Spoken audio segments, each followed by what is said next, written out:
Welcome to Our Girl Relationships. We talk about the problems people face in their day to day lives. Let's start with the video.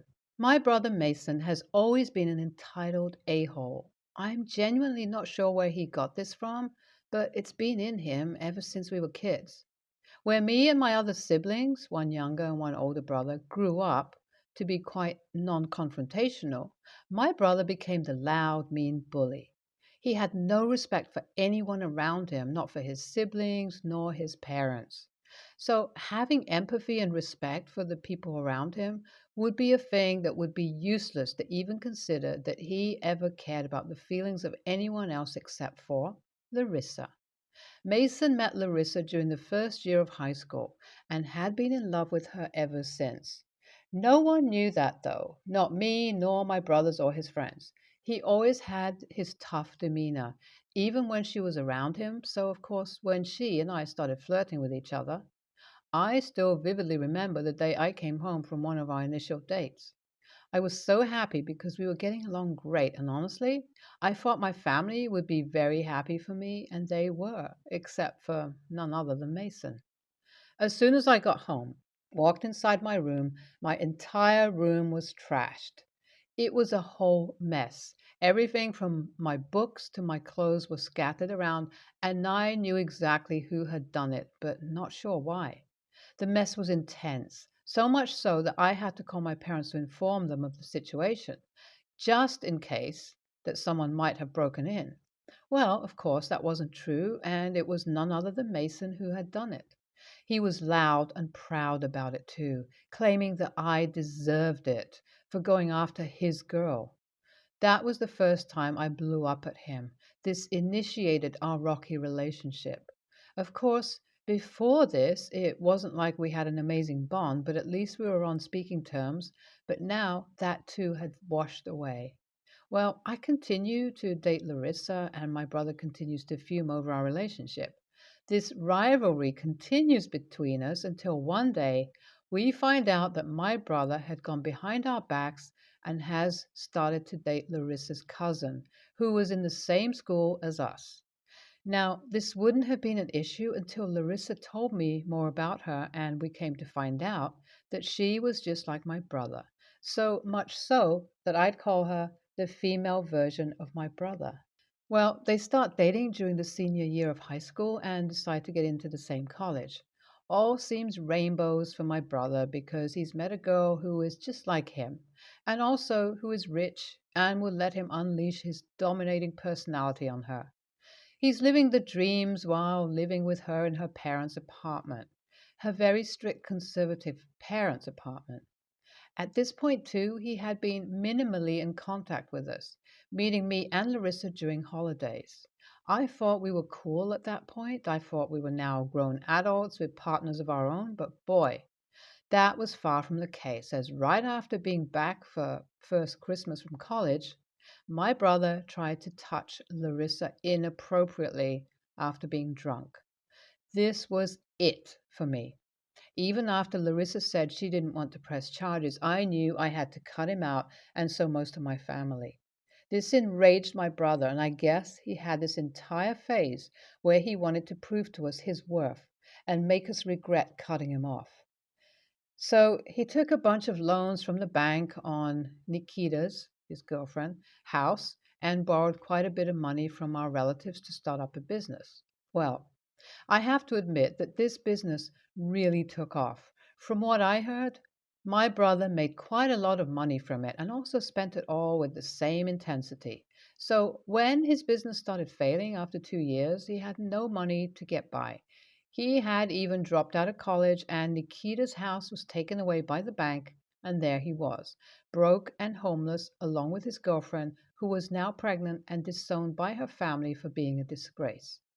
After we all had found out this news, we didn't really give him a helping hand because of what he had done to Larissa, and all I had known was that he was living in a run-down apartment in another state.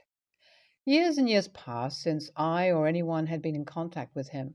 Recently, my mom passed away due to health-related issues. This death has obviously been hard on not only me, but on every one of us. My mom was the rock of our family, so her death hit us very hard. Well, her funeral took place a couple of days back where everyone was present. My mom was loved by everyone, so the crowd was huge at her funeral. And so my other brothers thought of inviting Mason would be appropriate because at least this time he would have some guilt and maybe ask for forgiveness. I wasn't aware of this, which obviously hurt since my very pregnant wife was there as well, but that is a completely different story. Well, I'm at the funeral bawling my eyes out as this is the last time I'll be seeing my mom. Everyone is tearing up while comforting each other until we see Mason. It took me a couple of minutes to comprehend the fact that if what I was seeing was actually real, because, mind you all, it had been years since I last saw Mason, and he looked extremely out of shape. Alongside him was Nikita, who looked exhausted. It was like within the span of 9 years, they had aged double, and I understood the reason why once I saw four kids follow them behind. Being shocked would be an understatement, but I knew before anything I needed to take Larissa to a safe spot. So I told her to sit in the car before I called up my sister in law, asking her to pick her up. And boy, by the time I returned, all hell broke loose. I stood there witnessing my dad for the first time slapping my brother. I know it was wrong of him, and so my brother and I restrained him before he could do more. As soon as my brother saw me, he started venting, asking me if I was happy to ruin him, how I won't be blackmailing my parents and making me their favorite, how I was putting up this act of loving Larissa, and how I had only gotten her pregnant to one up him so that I could take up all the money that my mom has left behind for his kids. I stood there in silence, literally having no clue as to what he was talking about. It was just like this back and forth going on between my dad and him, while all of us, including Nikita, stayed quiet. My dad told him that he was done with him, that he had only supported him because of my mom, and how he is ready to kick him out of the house. I had started to get angry at this point because FFS, I just wanted to say bye to my mom for the last time. And so I ran off to see if there was any security that I could call to get Mason and his family out. And oh boy, even before I could leave, Nikita screamed that she was pregnant and how we all were ruining her pregnancy. Huh? At this point, I had enough and just ran off to call security, who made them leave the private cemetery. This is where I might be the a hole, though, because suddenly everyone except for my wife, brothers, and dad are against me.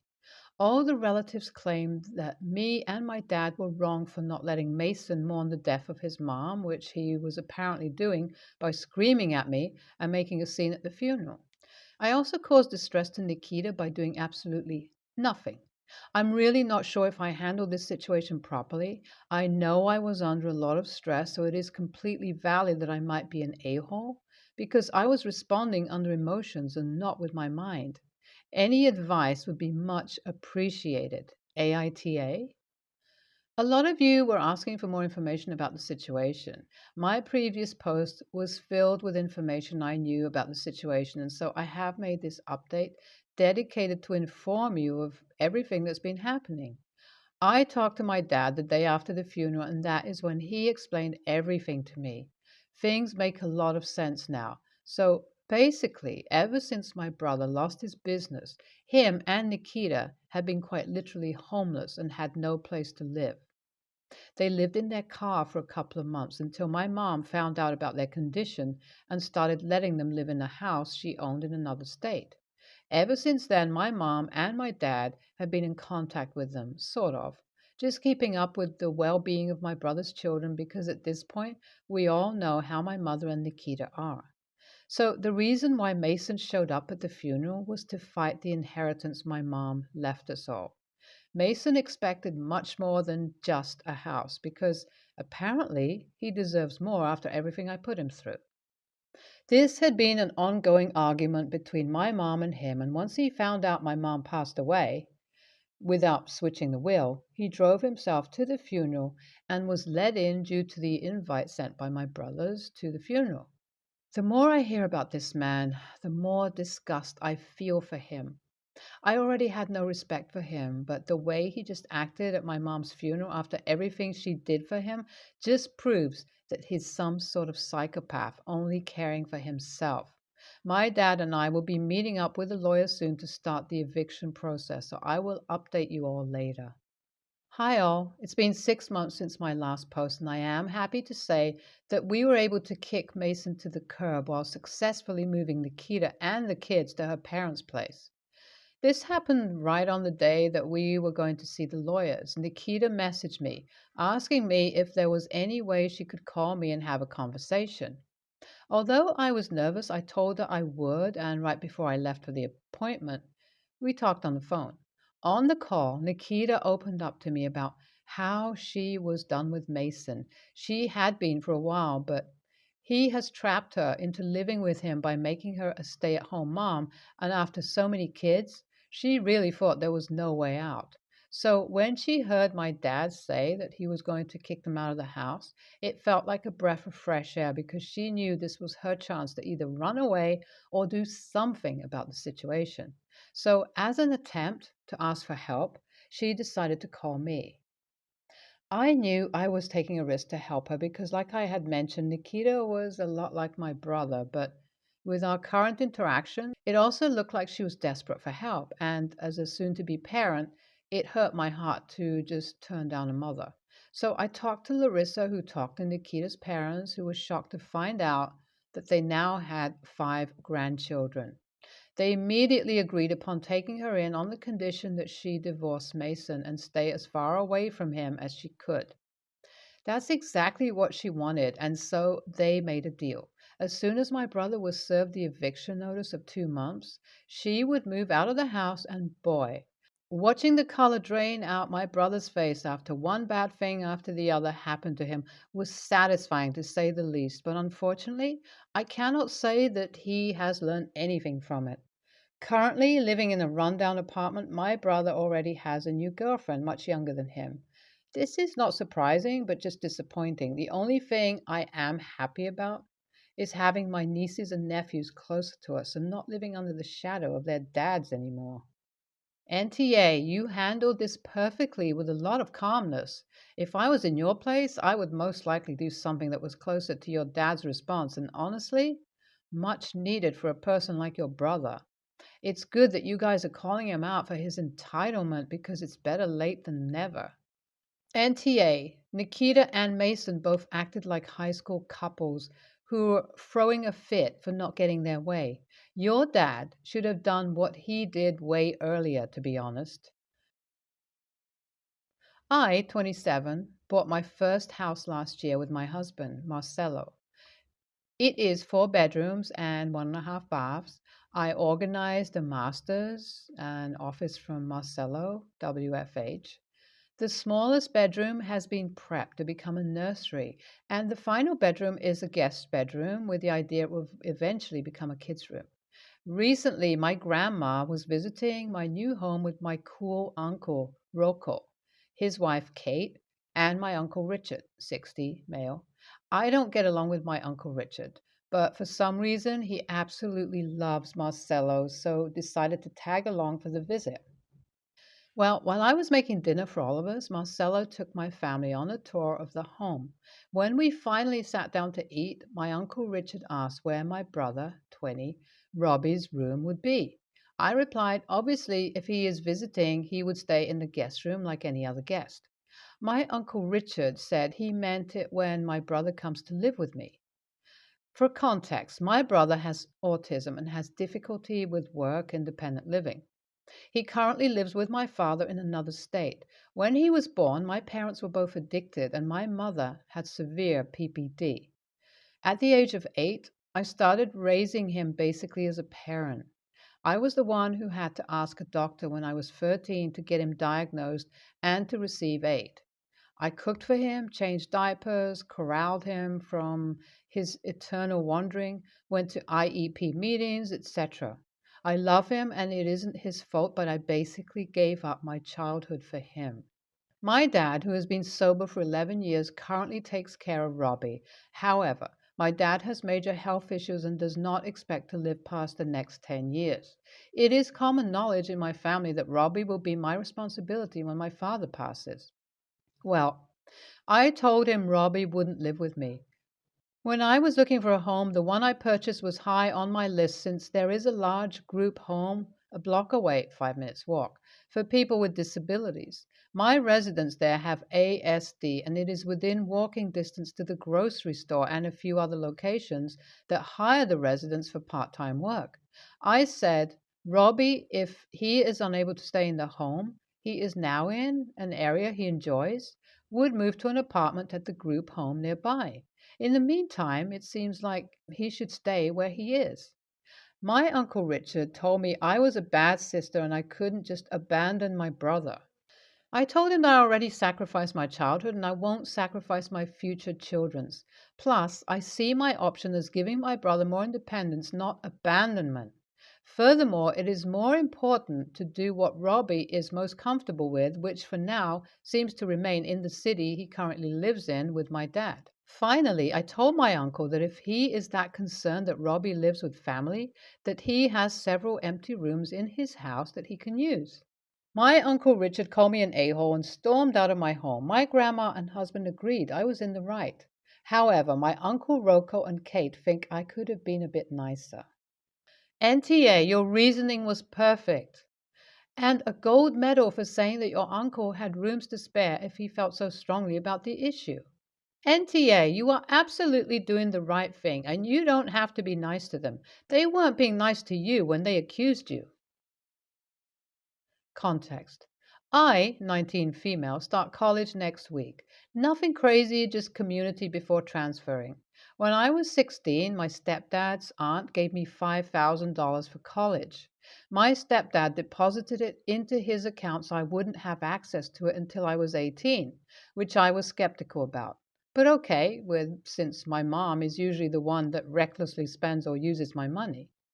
Well, about a month ago, I found out that the money was gone. Apparently, it was used for my mom's car payment and the mortgage during COVID. Obviously, I was angry and upset. She showed me her regular car payment, and I kind of just let it subside. Well, today I told my grandma about it in casual conversation, and she brought up some points I hadn't thought of. Number one, my mom was shopping beyond her means during COVID with her stimulus money. Number two, I was never told, and the check was written in my name. So, how was my stepdad able to cash it? Lastly, his family more than likely doesn't know. She's livid about it, and usually I'm very confident and argumentative, but I know this would cause a massive rift in my family, and I don't know if I want to deal with that. Anyhow, WIBTA? My mom was still in college and was a waitress, so she wasn't making much money. My stepdad worked for Stat Medvac, but due to some issues with higher management, was out of work for a few weeks. Thank you to everyone that offered support and opinions on the situation. I talked to some family on my mom's side and have come to somewhat of a conclusion. At some point in the next 2 weeks, I'll be sitting down with my parents and coming to an agreement on how the money will be paid back over the course of the next 3 years. I'm graduating early. If during the next year I don't receive any money or assistance from them, then I'll be talking to the aunt and my stepdad's family as a final resort.